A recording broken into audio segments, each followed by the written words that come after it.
தெய்வவாரி ஆண்டான் ஒரு வித்தியாசமான சிஷ்யன். கோவிலில் ஆற்ற வேண்டிய பணிகளோ ஏராளமாக இருக்கிறது. அதை விட்டுவிட்டு இங்கு வருவானேன்? சுவாமி, தாங்கள் குறிப்பிட்டது போல் தெய்வவாரி ஆண்டான் ஓர் வித்தியாசமான சிஷ்யர்தான். உற்சவங்களாகட்டும், அரங்கனுக்கு அலங்காரம் செய்வதாகட்டும், எதிலும் ஓர் தனித்தன்மை உண்டு அவரிடம். ஒரு நாள் மலரால் அலங்காரம், மற்றொரு நாள் முத்தங்கி என்று விதவிதமாக அரங்கனை அலங்கரித்து அழகுக்கு அழகு சேர்ப்பார். இதில் பேரெழில் பொலிவோடு காட்சியளிக்கும் ரங்கநாதரை கோயில் கண்ட நாங்கள் வைத்த கண் மாறாமல் தரிசித்துக் கொண்டிருப்போம். ஆனால் தெய்வவாரி ஆண்டானோ ஆச்சாரியரான தங்களை தரிசித்தபடியே பூரித்துப் போய் நின்று கொண்டிருப்பார். இதை அடியேன் பலமுறை கவனித்திருக்கிறேன். பெரிய நம்பி, நித்தியபடி அரங்கனையே சேவித்துக் கொண்டிருக்கும் தெய்வவாரி அடியேன் அரங்கன் சன்னதி வரும் நேரம் சற்றே அரங்கன் மீதுள்ள பார்வையை விலக்கி அடியேன் பால் ஆர்வம் கொண்டு அடியேனையே வைத்த கண் வாங்காமல் பார்த்து கொண்டிருக்கிறான். அதற்கு அந்த அரங்கனுக்கு அன்றாடம் தாம் செய்யும் கைங்கரியம் இந்த அடியவனால் அளிக்கப்பட்டது என்ற அவனது எண்ணம்தான் காரணம். அடியேன் மேலுள்ள பற்று அவனை அடியேனை உற்று நோக்க வைக்கிறது. நீங்களோ நித்தியபடி அடியேனோடே இருக்கிறீர்கள். எப்போது அரங்கனின் சன்னதி செல்கின்றீர்களோ அப்போது அடியேனை காண்பதிலிருந்து விலகி அரங்கனின் பொலிவில் அகம் குளிர்கிறீர்கள். அரங்கனையே வைத்த கண் வாங்காமல் தரிசித்து மகிழ்கிறீர்கள். உங்கள் செய்கை அர்த்தம் வாய்ந்தது, மெச்சத்தக்கது. ஆனால் தெய்வவாரி ஆண்டானின் செய்கை வியப்பூட்டுவது. அது அவனை உங்களிடமிருந்து வித்தியாசமான சிஷ்யனாக காட்டுகிறது. சுவாமி, அடியனிடம் ஒரு விண்ணப்பம் உள்ளது, கேட்கலாமா? கேள் மாறநேரி நம்பி. இந்த தெய்வவாரி ஆண்டானிடம் கோயில் சார்ந்த சில நிர்வாகங்களை தாங்கள் ஒப்படைத்திருப்பதில் ஏதாவது விசேஷ காரணம் இருக்கிறதா சுவாமி? நிச்சயம் இருக்கிறது. அரங்கத்தில் அரிதுயில் கொண்டிருப்பவன் நம்பெருமாள் ரங்கராஜன் அல்லவா? அந்த ராஜன் காலையில் துயில் எழுவது முதற்கொண்டு அவன் ராஜாங்கத்தில் கைங்கரியம் செய்யும் கருவியாக இந்த தெய்வவாரி ஆண்டான் அடியேனால் நியமிக்கப்பட்டிருக்கிறான். அவனது அரும்பணியால் அரங்கனும் அகமகிழ்ந்திருக்கிறார். நிர்வாகத்திலும் சமர்த்தன். கோவில் நிர்வாகம் என்பது அரசாங்கத்தைப் போல் பல கணக்கு வழக்குகளை கையாள வேண்டியதிருக்கும். அதற்கு பொறுப்பு, பொறுமை, இவற்றோடு பக்தியும் வேண்டும். இவை அனைத்தும் ஒரு சேர பெற்றவன் தெய்வவாரி ஆண்டான். அடியேன்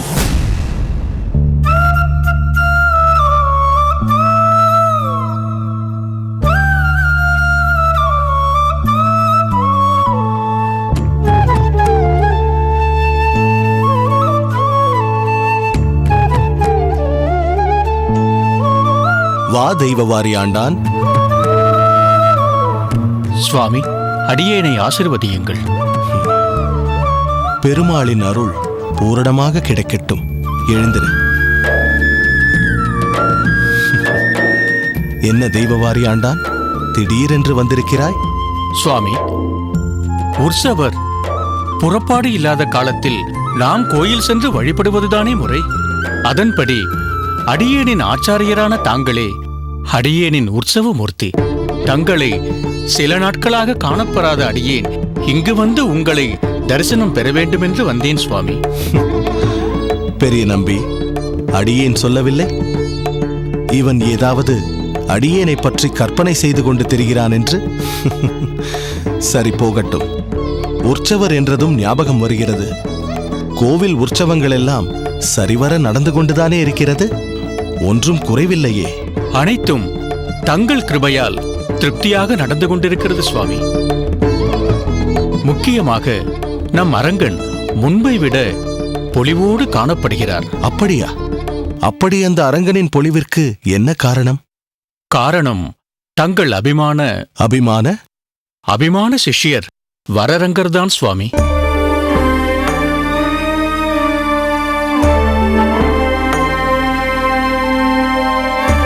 நீ என்ன சொல்கிறாய்? ஆம் சுவாமி, வரரங்கர் பாசுரங்களை இசைக்கும் பாங்கும் அதற்கேற்ப அப்பாசுரத்தின் பொருள் விளங்கும்படி அபிநயித்து அவர் ஆடும் நளினமும் பார்ப்போரை பரவசத்தில் ஆழ்த்துகிறது. ஆஹா, கேட்பதற்கே ஆனந்தமாக இருக்கிறது.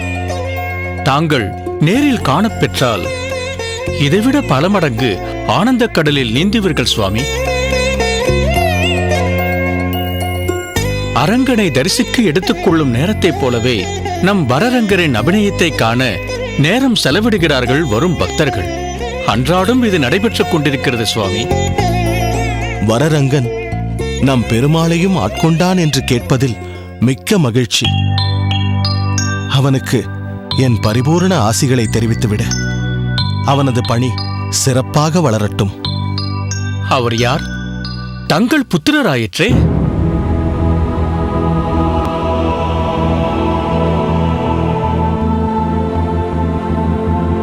தங்களைப் போல் பெரும் சிறப்பு பெறுவார் என்பதில் எல்லளவும் சந்தேகமில்லை. தெய்வவாரி, புத்திரன் என்றெல்லாம் அழுத்தம் கொடுத்து பேசாதே. நாம் அனைவரும் அந்த அரங்கனின் புத்திரர்கள். நம் பெருமானே அரங்க நகரப்பன். தனிப்பட்ட முறையில் ஒருவனை புத்திரன் என்று சொல்வதை அடியேனால் ஏற்றுக்கொள்ள முடியாது. அனைவரும் ஓர் குலம். அனைவருக்கும் தந்தை எம் அரங்க நகரப்பன். அந்த உறவுதான் நம் எல்லோருக்கும் சிறப்பு. மற்ற பாகுபாடு வேண்டாம். அதுதான் என் கனவும் கூட. அந்த பாகுபாடற்ற சமுதாயம் மலர வேண்டும். அதற்கு இந்த விக்கிரகத்தில் ஒளிர்விடும் மகான்தான் அருள வேண்டும்.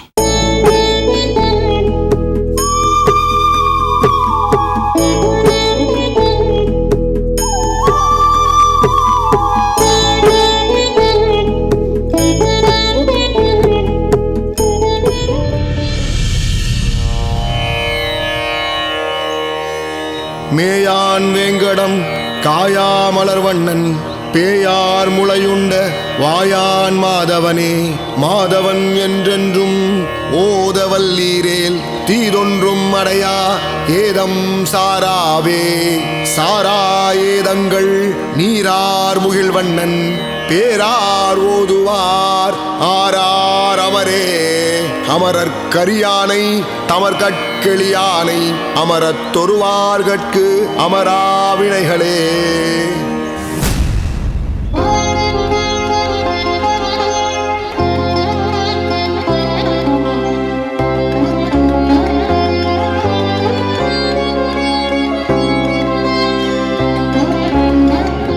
என் மகன் பார்க்கவதாசனுக்கு என்னால் துரோகம் செய்ய முடியாது. நான் சொத்தை பிரித்து கொடுக்க மாட்டேன். கொடுத்து விடுங்களப்பா.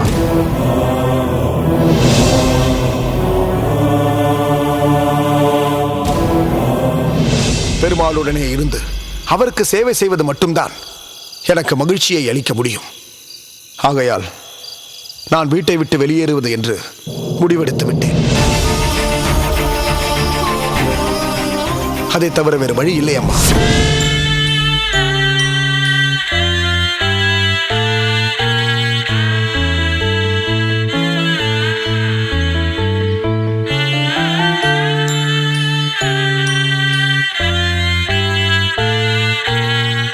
மகனே, என் செல்வமே, நீ நன்றாக இருக்கின்றாயாப்பா?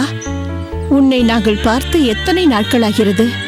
எங்களை காண வேண்டும் என்ற எண்ணமே உனக்கு ஏற்படவில்லையா? உன் சகோதரர்கள் மீது உனக்கு கோபம் என்றால் எங்களையாவது காண வரக்கூடாதா? எங்கள் மீது உனக்கு என்னப்பா கோபம்? உன் தந்தை இந்த தள்ளாத வயதில் உன்னை காணாமல் எவ்வளவு வருந்துகிறார் தெரியுமா? அவர் சரியாக உணவருந்தி எத்தனை நாட்களாகிறது தெரியுமா? அம்மா, அப்பா, எனக்கு உங்கள் மீதெல்லாம் எந்த கோபமும் இல்லை, வருத்தமும் இல்லை. ஏன், என்னுடைய அண்ணன்மார்கள் மீதும் எனக்கு எந்த கோபமும் இல்லை அம்மா. உங்களிடம் நான் கோபிப்பேனா? அன்னையும் தந்தையும் முன்னறி தெய்வம் என எனக்கு சிறு வயதில் நீங்கள் போதித்ததை மறந்து விடவில்லை அம்மா. ஏனப்பா எங்களை இத்தனை நாட்களாக வந்து பார்க்கவில்லை? அப்பா, வீட்டிற்கு வர வேண்டாம் என்றோ உங்களையும் அம்மாவையும் காணக்கூடாது என்றோ எனக்கு எந்த எண்ணமும் இல்லை அப்பா. நந்தவனத்தில் பூக்களை பறிக்கவும் அதை தொடுக்கவும் பின்பு கோவிலுக்கு சென்று அதை சேர்க்கவுமே எனக்கு நேரம் போதவில்லை அப்பா. மேலும் வீட்டிற்கு வந்த அம்மாவை காண வந்தால் அவர்கள் என்னை நினைத்து மேலும் வருத்தப்படுவார்கள். மாதத்திற்கு ஒரு முறையாவது நம் இல்லத்திற்கு வந்து இந்த அம்மா சமைத்த உணவை சாப்பிட்டு விட்டு செல்லலாம் இல்லையா? இல்லத்திற்கு வர முடியாமல் போனது இருக்கட்டும். எத்தனையோ நாட்கள் வேலையாட்கள் மூலம் அம்மா உனக்கு சாப்பாடு அனுப்பியும் கூட அதை திறந்து கூட பார்க்காமல் திருப்பி அனுப்பிவிட்டாயே. பெற்ற மனம் என்ன பாடுபடும்? மன்னித்துக் கொள்ளுங்கள் அப்பா. சாப்பிடக்கூடாது என்ற எண்ணம் எனக்கில்லை. அம்மா சமைத்த உணவை ஒரு நாள் சாப்பிட்டு விட்டால் பிறகு அந்த ருசி என் நாவை விட்டு அகலுமா? அதே சாப்பாட்டை அல்லவா என் நாக்கு மீண்டும் நாட ஆரம்பிக்கும். அதற்கு இடம் கொடுக்க வேண்டாம் என்றுதான் அம்மா கொடுத்து அனுப்பிய உணவை நான் திருப்பி அனுப்பிவிட்டேன். தவறாக கருத வேண்டாம். அம்மா வெயில் காலத்தில் மாளிகையை விட்டு வெளியே வராதவராயிற்றே. அம்மா, நீங்கள் எதற்காக இந்த கொளுத்தும் வெயிலில் அவதியுறுகிறீர்கள்? இது அவதி இல்லை அப்பா. மாத கணக்கில் பெற்ற பிள்ளையை பார்க்காத என் கண்களுக்கு இந்த வெயில் குளிர்ச்சியாகவே தெரிகிறது பார்கவதாசா.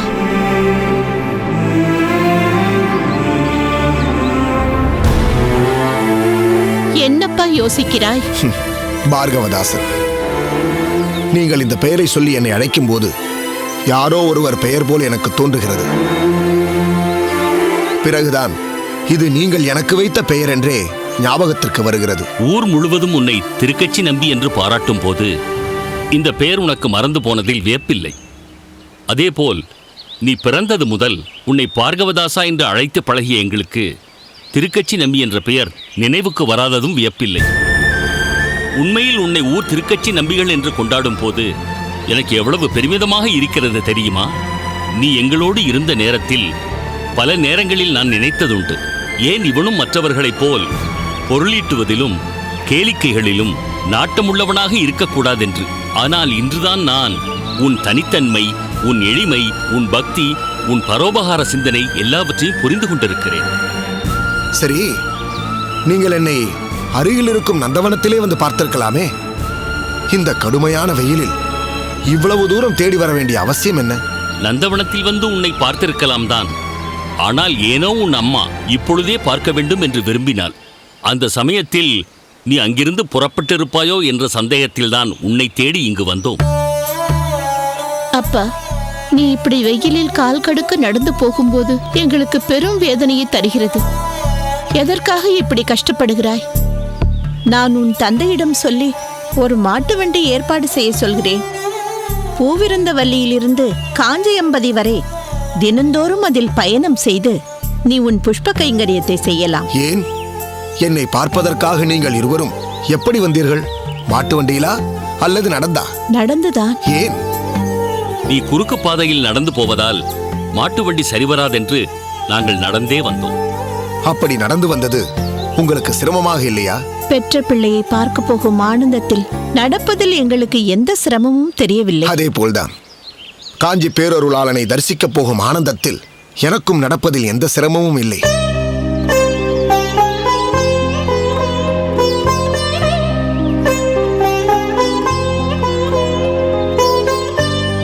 அது மட்டுமின்றி வரதராஜ பெருமாளுக்கு உடலாலும் நான் சேவை செய்ய வேண்டும் என்று ஆசைப்படுகிறேன்.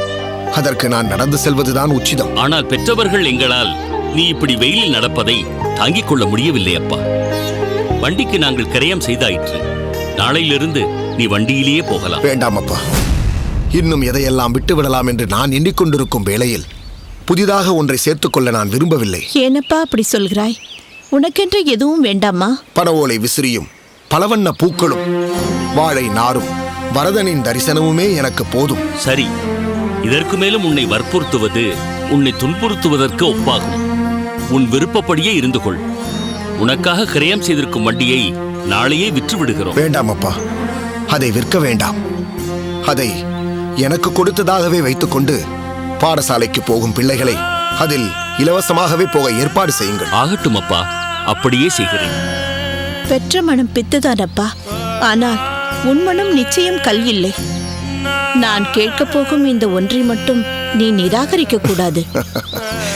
என் மனம் கல்லில்லை என்று முதலிலேயே சொல்லிவிட்டீர்களே, பிறகு எப்படி நிராகரிப்பேன்? கேளுங்கள் அம்மா. உன் தந்தை மிகவும் ஆசைப்பட்டு உனக்கென்று ஒரு பொருளை வாங்கி வந்திருக்கிறார். அதையாவது நீ ஏற்றுக்கொள்ள வேண்டும். என்ன அது? அதை காண்பியுங்கள்.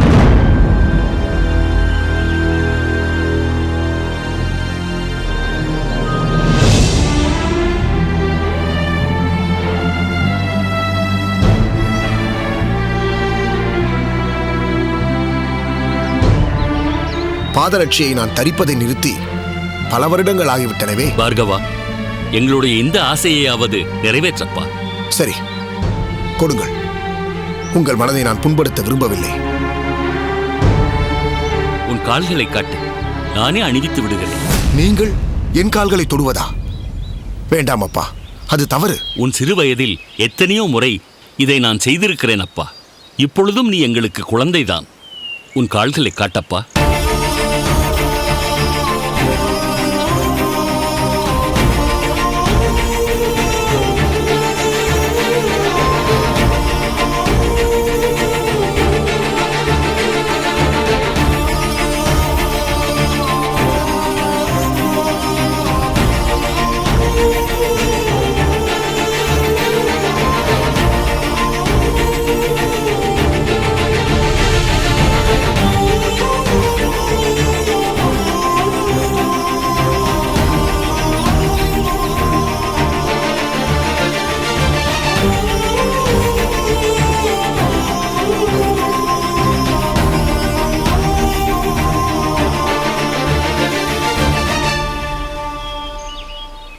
சரி, நான் வருகிறேன்.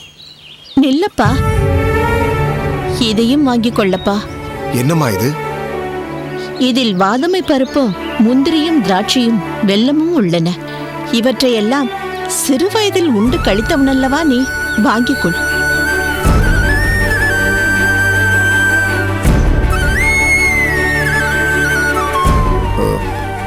அம்மா, அது தயங்காதே. அன்றாடம் இவைகளை சாப்பிட்டு வளர்ந்தவன் நீ. இன்று ஒரு நாளாவது சாப்பிடு. இதையெல்லாம் ஒரு நாளும் சாப்பிடாத ஏழைகள் எத்தனை பேர் உண்டு? இதை கோவில் மடப்பள்ளியில் கொடுத்து விடுகிறேன். அதை சர்க்கரை பொங்கலாக்கி பெருமாளுக்கு கண்டருள செய்து ஏழை எளியவர்களுக்கு கொடுக்கிறேன். நீயும் இதை நிச்சயம் உண்ண வேண்டும். பெருமாளின் பிரசாதமாயிற்றே, உண்ணாமல் இருப்பேனா? நிச்சயம் உண்கிறேன். கொடுங்கள். நான் புறப்படுகிறேன். நீங்கள் பத்திரமாக வீடு திரும்பி செல்லுங்கள். மேயான் வேங்கடம் காயான் மலர்வண்ணன் பேயார் முளையுண்ட வாயான் மாதவனே, மாதவன் என்றென்று